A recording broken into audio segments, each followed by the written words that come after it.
Ladies and gentlemen and people of all persuasions, Sorting Helmet here once again with a little bit of a small channel update. It's been about a month since I took a small sabbatical from doing nearly daily videos. It gave me some time to collect myself and take care of some other smaller priorities in the meantime. However, I don't think I'll return to doing nearly as frequent videos as I've been before, but I'll opt for slightly longer and higher quality content going forward, or at least I'll try. Unfortunately, my health did worsen over the last month or so due to some complications and seasonal allergies. It's nothing too serious or nothing I won't recover from, but occasionally there will be some awkward edits or coughing in some videos here and there. But if you've seen the raw version of podcast, you'll probably heard me coughing a lot. Please be alarmed. I am okay. It's just, like I said, seasonal allergies. But anyways, recently, as in today, the Civil released by Marvin Sale and Sanagi Yuzu.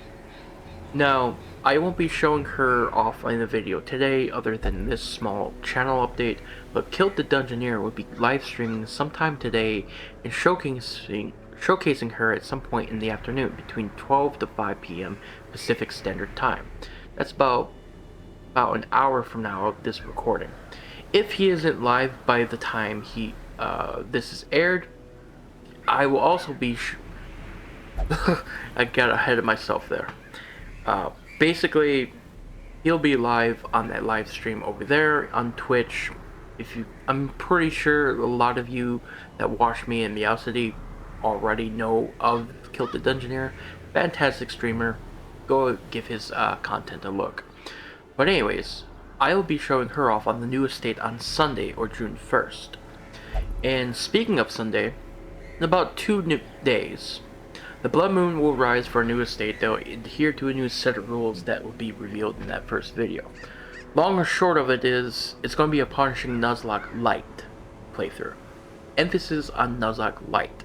There'll be lots of enemies ready to cave my skull in.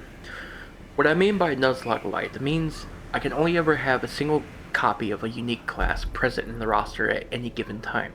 Deaths will be treated as a temporary setback for the heroes. Whenever they appear in the stage to go coach again, I'm free to recruit them unless they're resurrected by town events, and so on and so forth. I've dropped the rule of bosses being treated as never again, but I'll indeed try to make it an effort to regularly rotate through the roster and try not to showcase the same heroes constantly. The reason the rule was implemented in the first place was to ensure that every hero in the roster had equal screen time, but that's not very realistic with over 100 heroes in the roster. Over 100 unique heroes. Especially with all the art and animation I would love to showcase to the world, but there's only so much screen time I can record on this playthrough.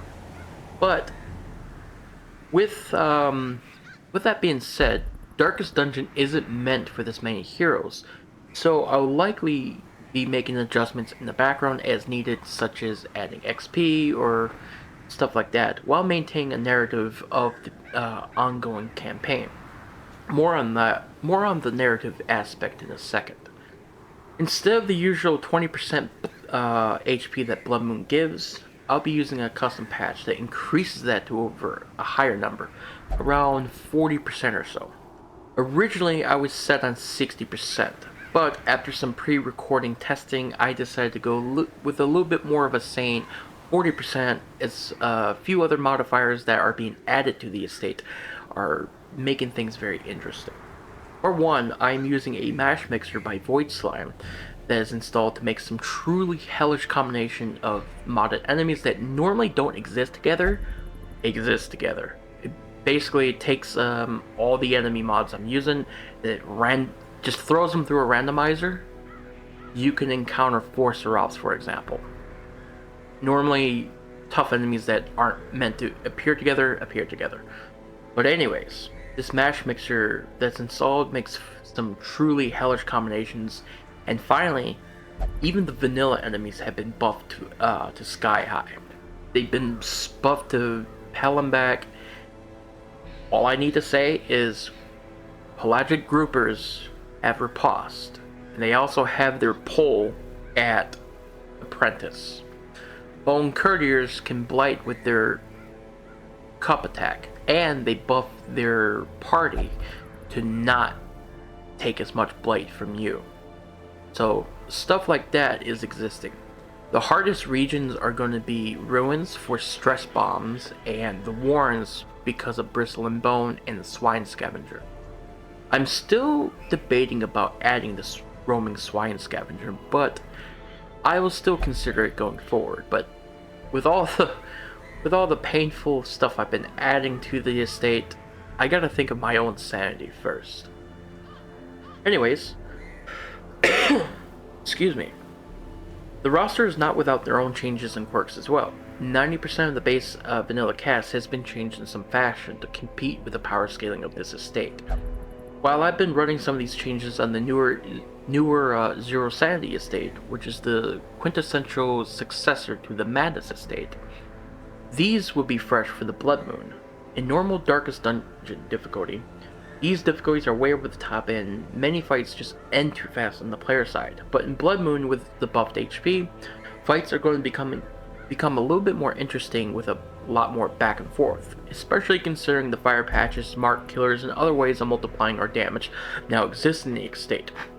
Especially with the new class Sybil, who is also a pseudo-stealth marking nuker. She can do some impressive numbers. Bloodmoon will be a little bit more infrequent with the uploads, but I'll be adding some light immersion going on between the characters, their interactions, and I'll try to make it seem like there's an overall narrative that is ongoing. I'm not saying I'll be voicing the characters and putting on skits and doing animation, but I'll be reading their barks more, reciting some of my own writing or viewer writings, in journal entries, in things of the sort. It may be a little cringe, but it's something I feel like doing. I want to express things a little bit more creatively and try to make things a little bit more unique other than just a standard YouTube Let's Play through, essentially. I will have the Modlist available for the public as a new collection when the series begins.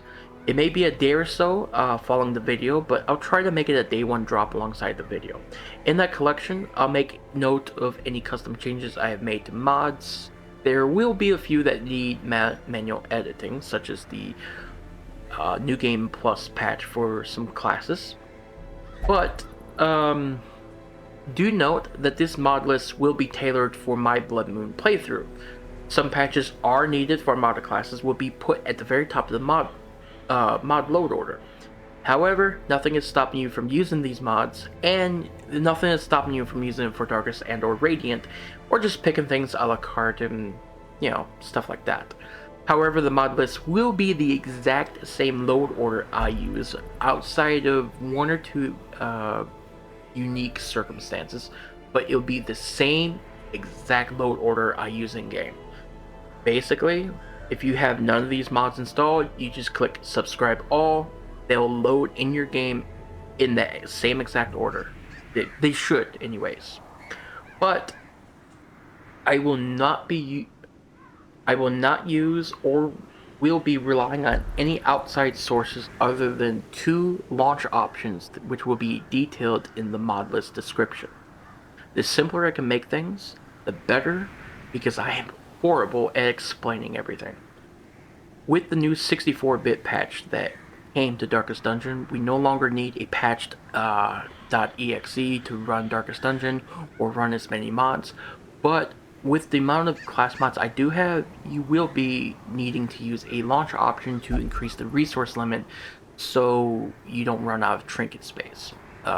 Just pay attention to the collection description. I'll have it all detailed as it comes out. It's nothing big, it's just one thing you add to your launch options and you're good to go. Now, that's all I have to say regarding the playthrough. Other things on the channel, more Stone Shard will be coming in the future, as well as some other projects I don't want to give away too much just yet. But that being said, thank you for listening to this Rusted Bucket, and I'll see you when I see you. Bye!